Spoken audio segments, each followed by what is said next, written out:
where are we at with the game, Kingy, and who is a shot to genuinely contend for this year's premiership? This year's? Yeah. Oh, well, How I many think are you? I heard Derm speak during the week, and he's got it down to 4. So I think he had Four, has he? Sydney, Carlton, Collingwood, and the Giants. Well, the safe selection is everyone's going to say Sydney, aren't they? What they're doing is quite crazy, really. I think it's wider than that. Wider, yeah. I probably think it's wider than that as well. Is there Yeah. Is there a premiership to be stolen here? Like, Stolen? Yeah, could someone come? I've gone big on the Dogs this week. Yeah, I saw that. Big on the Dogs because what their full midfield availability is doing for them now. To win it. Well, their in the best mix? is. Well, they're playing at the moment without Norton back into that lineup and Darcy. I mean, they're two pretty good players to come back. And then you look at what they're doing at clearance and with the contested game around the ground, and they're the best in the comp the last 6 weeks. Like they were plus 105 points from clearance, and everyone's raving about Sydney over the last 6 weeks, who are plus 70. So if they're 6 goals better than Sydney at clearance, the clearance game, that is an asset that is finals worthy or stamped in finals. I So wonder what the record of a team that is outside the 8 at round 15. yeah, I did that. What was it? So Of course you did. Richmond in 2019 won 9th at this stage Okay. and won the flag. So and the gap's so small. It's very difficult to work out who's going to make the 8, let alone win the flag. This is why I'm not giving up on too many. I think the Dogs can be the deepest runner to win it. I think that Collingwood and Carlton, everyone will have in their lineup. Some are pushing for Brisbane if they get in as a wild card. Not myself, but I understand the logic. Who else have you got, Cornsey? Have you got any others? I'm not big on. I think Geelong are going to struggle with the lack of strength and quality through their midfield and ruck. So I think that's going to be an issue for them. I don't think Essendon can win it. You wouldn't think Fremantle. I don't think Port Adelaide can. So yeah, I'm probably 5. Where are you at with the Giants? No, I'm there in the mix. Absolutely. They're in the mix? Yeah, absolutely. I think they can correct a few things pretty quickly, and I was really impressed by what they did to Port Adelaide. Shocking game of football, but they should have won that game by 8 goals if they'd kicked accurately. So I mean, this will be a good test for them. No Sam Taylor, of course, hurts, but I think they can cover. I think they're a good chance to upset Sydney this week, and off they go. They'll be nearly second, or if not second, by the end of this round. What you sent us a text last night. Yeah, I'm just having a look. So we're in constant discussion about who's winning the flag and all those sorts of discussions. And the story at the moment regarding Chad Warner and the hunt to get him back to Western Australia, by specifically Fremantle, I think, have got their nose in front in that race if he is to leave Sydney, right? And it's an 18-month project to get him out of there. Those sorts of acquisitions just shift your list totally, right? So we're going to. I was just asking you off the cuff. So if you're playing the futures game, and this is what clubs have to do, they're playing the long. They've got to have a long-term view and a short-term view. So this is why we can get consumed outside looking in, talking about this year when the clubs really are not building. Some clubs are not really building for this year, and I think specifically yourself been really hard on Bevo with the 2024 season front of mind. I don't think that they believe that they're winning this year. Why not? But my question to that would be, why don't they believe that? Well, they know. They just know their information. And my question on that topic is the club split with Luke Beveridge? Like, does Luke Beveridge think one thing, and the club think another thing? Does the club think they're contending, but does the coach think they're not? And I just have spoken about that's not a great spot to be in. No, but I don't think it's totally unhealthy at the same time, because you need to have different views on the same product. It's healthy to have disagreement at match committee. It's healthy to have disagreement or a different view at the same footy club. I don't necessarily see that as a negative. If you're surrounded by sycophants and people that are just happy to roll on, that doesn't help you at all. But I just wouldn't rule out winning it. I don't think they've ruled out winning it. That was me just sort of putting a delay on their opportunity. I think is for the next 5 years, not necessarily just this 1 year. Is the point that I was trying to make. So long-winded way to get there, but I just wanted your view. So if you had to pick a couple of teams that you could absolutely buy, if I said to you, mate, you're going to lose your media job in 5 years' time if you cannot tell me one winner of the flag in the next 5 years. And you can have 2 selections of any clubs, but you're losing your job if you don't get one of them right. Because if you track back, it would have been hard to pick Geelong winning the flag when they did in advance, given that they got Jeremy Cameron a couple of years into that 5-year discussion. It would have been probably foreseeable to see Richmond winning one of those flags in 19 or 20. Would it have been foreseeable to see Collingwood bounce the way they did? I'm not convinced you would have gone down that path given the trauma at the end of Bucks' time and the risk of an unknown coach in Craig McRae. You wouldn't have signed up for that. So we're ruling out this year. So can't have this year. Move past this year. You're losing your job, right? If I don't get one from 2025 to 2030. To 2029, which is 5 years. Well, the obvious one is Sydney. So take out this year. Take out this year. After this year, will Sydney win one in that next 5-year period? You'd have to say absolutely. Look at what if they lose Warner? Well, yeah. So you're strapping yourself. This is your job on the line at the end of 29. Well, I think they're as good a shot with the list and the culture and the coaching and the resources as any team. With you look the core of those players coming, Blakey, Gordon, Logan McDonald, these types of players, they're everywhere. They're everywhere. So I would back them in to win one in the next 5. That would be one of my selections. Now the other selection, I've got 2, don't I? You've got 2. I think don't get this one wrong. Or I'll be working it. I'll be back to Bowens. I'll find a job for you. Bowens Timber. You'll be just underneath my role, but I'll find one for you. And it's risky going the interstate teams. But I would think Gold Coast in the next 5 years would win one. So I was probably a bit more lateral. I think the Dogs. I'm back on board. The Dogs will. Yeah. Right. I think while Bontempelli's still there, and the growth of these guys around the edges, we're seeing what I really like what Sanders has done the last couple of weeks. Love what Ed Richards has done, taking more responsibility. Their young tall forwards are freak factor players.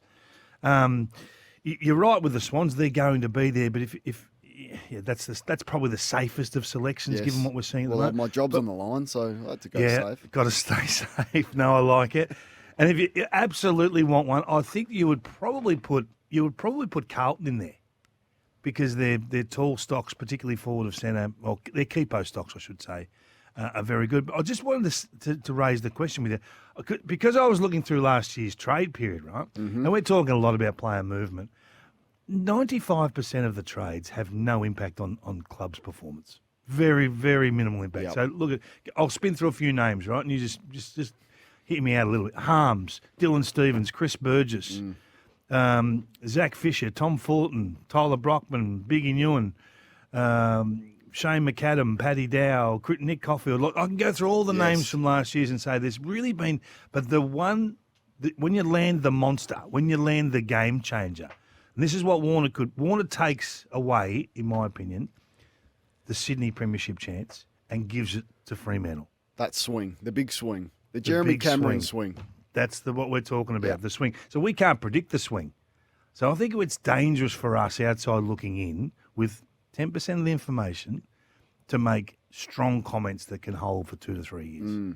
If Fremantle landed Warner with how young their group is and the way that they're setting it up, probably for 2 or 3 years, I think that'd be in the mix. But once again, it's tough to win it from Perth. It's tough to win it from the greater west of Sydney. It is easier to win it as a Victorian team. So your bet on Carlton is probably a safe one. I'm probably not there with you on the Dogs. I think their window is probably more now and maybe next year, but we'll wait and see. Australians.com, Australia's leading online auction marketplace. I want to have a listen to this from Damien Barrett on a Footy Classified on Wednesday night.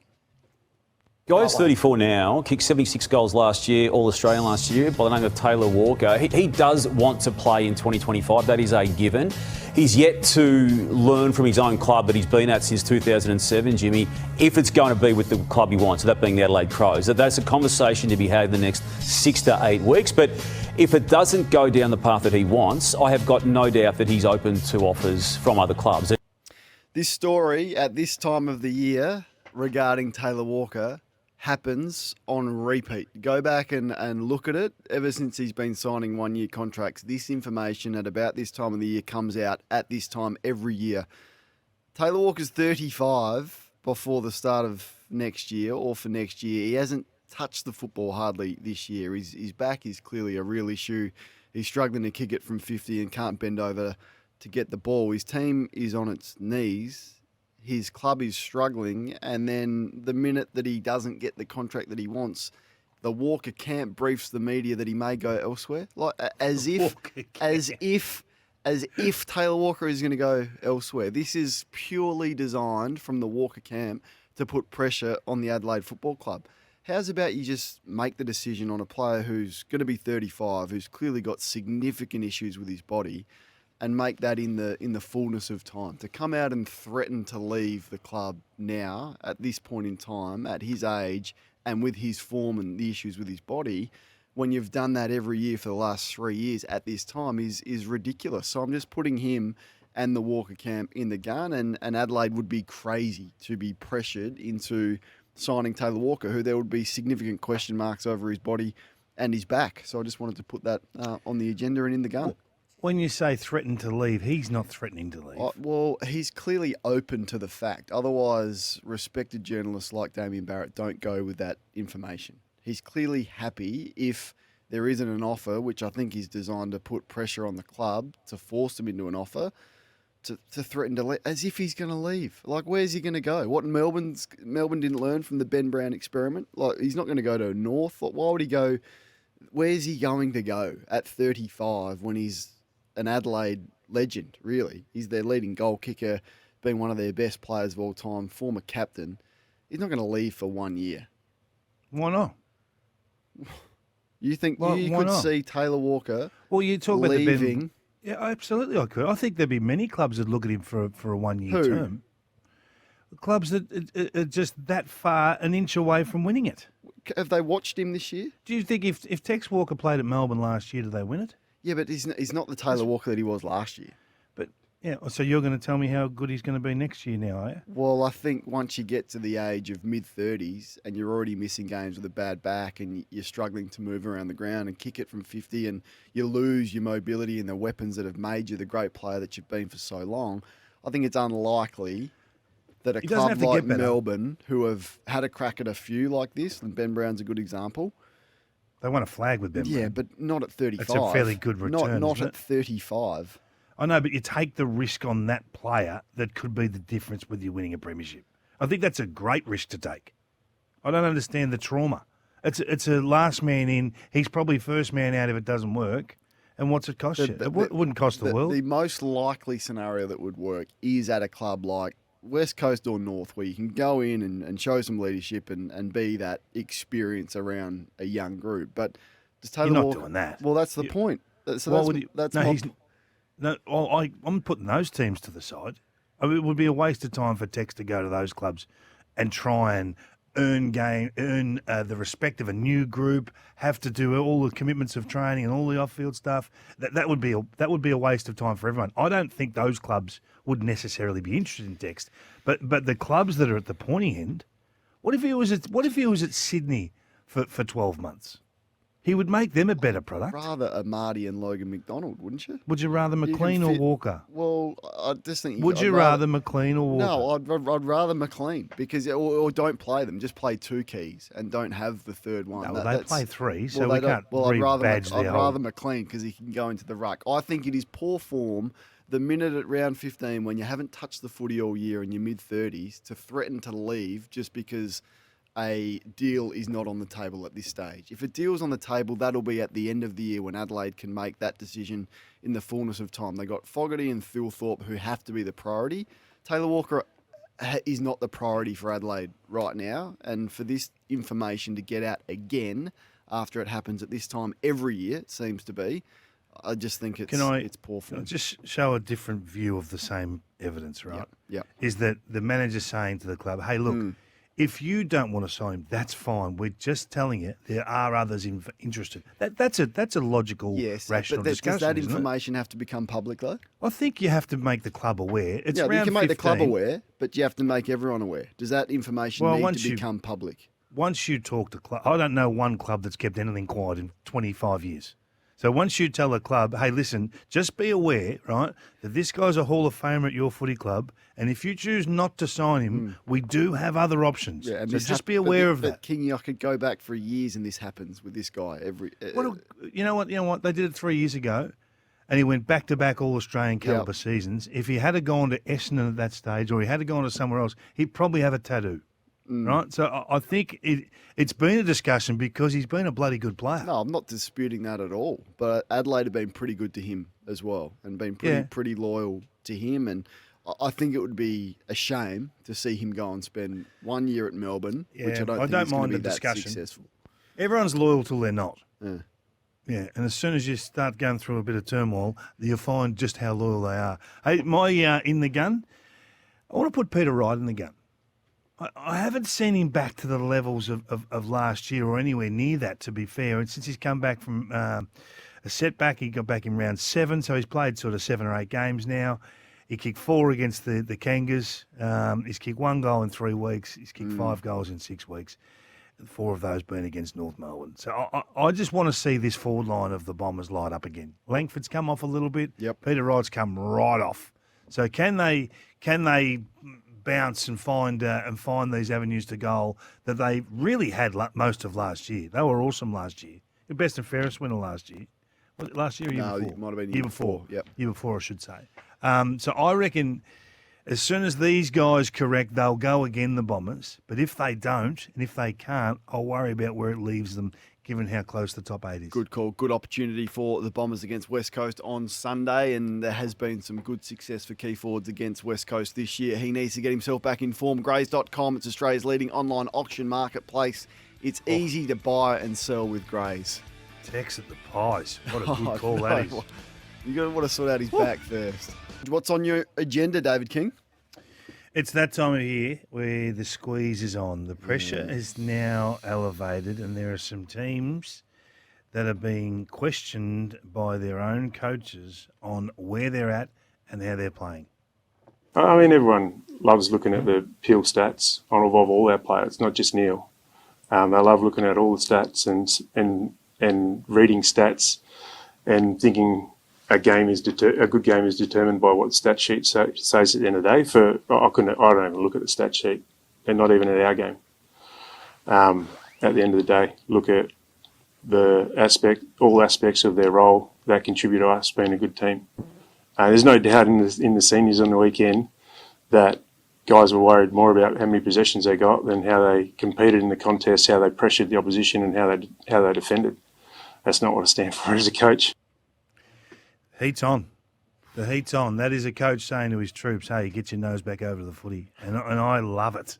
I love hearing coaches just be completely honest with us. And I think there's too much of that has happened at some clubs, and I think Fremantle are one of those clubs, not the only club, but one of those clubs that should do more of this. Now, we've talked a lot about their control game, the safe game, and they've always had a much lauded midfield. I mean, we've talked a lot about Sarong and Young and Brayshaw and all these guys, but they haven't necessarily as a group been as dynamic and impactful with their scoring. Been really good at clearance, but haven't been as prolific with their score creation as what they've been the last couple of years. So I'm wrapped with that language, and I cannot wait to see how they front up against Rowell and Miller. Yep.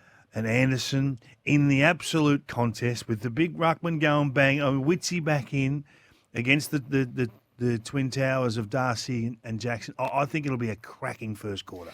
Maybe that explains why he didn't put anyone on Marcus Bontempelli, because he didn't have a stat sheet to tell him that Marcus Bontempelli was absolutely dominating that game of football because he was standing on his own every time. 20 seconds into the game. We showed on first crack. On his own.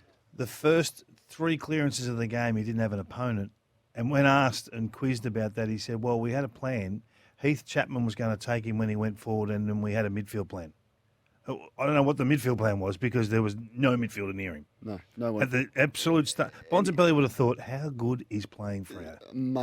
Amazing. So maybe Justin, with all due respect, and I like what he said, needs to get a stat sheet so he can actually assess the opposition's best player who rips them apart every time and who was targeted against Brisbane the week before with great success. I just want to have a listen and get your thoughts on Gary Lyon discussing this on the couch on Monday. The concussion debate continues, boys, and we're seeing some changed behaviours around it. I don't think there's any doubt about it. I went home after our game. I gave Andrew Brayshaw a fair bit of criticism about this particular passage of play. And I thought, well, Andrew there is not rowing his side of the boat. But I got home and I'm thinking about it, and I'm thinking about the Brayshaw family. I'm thinking about the brother whose career's ended and whether that's impacting on when you go and when you don't go. And I think it's something we're going to have to take. Well, I think we have, as a commentariat, taken that into consideration pretty broadly in recent times. I thought it was not good enough from him, and in hindsight, I'm thinking I still want players to go then. We cannot be surprised by that. So he's second-guessing his commentary because I was watching that game on TV and I thought it was terrific commentary at the time, and he called out an effort that he thought needed to be better, and then in hindsight he's second-guessing himself. Surely we can still question an effort of a player, because I did it on Monday night with Josh Rochelle, who's had now 3 questionable efforts in games this year, and I'm to the point with Josh where I go, in a big game, can I trust you and can Matthew Nicks trust you to go when you need to go? Now, these aren't crazy running back with the flight of the ball into oncoming traffic, Jonathan Brown style, which none of us are now expecting players to do. But if the ball is there to be won and you're shirking a contest, I think we can still call that out, can't we, Kingy? Like, it's not our job to think about the family in this situation. I get the sensitivity around Brayshaw specifically, but in general, we can still question when a player doesn't commit to the footy, can't we? No, I think there's grey area. There's enough grey area there now for us to lower our stance and the bar a little bit on what's being called out and what is acceptable now. I mean, you get it wrong, it's 3, 4, 5 weeks. It's a big penalty for one action. So I'm with Gary on this, and I tend not to go too hard at those guys. So I do think we have to adjust and address the new standard, the new norm. The one with Rochelle, I think is okay because he's coming back with the flight of the ball. He's not really going into the unknown in terms of a player may or may not put his head over the ball. You're not sure whether someone's going to come side on or head first. So I think that's right. I think we have to back off a fraction. Are you prepared to do that? Yeah, no, and I think I have backed off a fraction, but I still think when whoever wins this premiership this year will be the toughest, most contested team who is willing to make that sacrifice physically. Will they though? I think it will be. 100% it will be. I think back to Geelong's 22 premiership. They were ferocious with the way that they attacked the footy. They just were. We think about what Collingwood were doing. They're just jumping on landmines for each other. So, yep, there's a balance, and I certainly don't expect players to run back with the flight of the ball, crazy style. Sydney another good contested team. But they're still 3 games clear on top of the ladder. Unconditional with their. With what? With their. How many times have you seen a Sydney player shirk a contest this year? I haven't.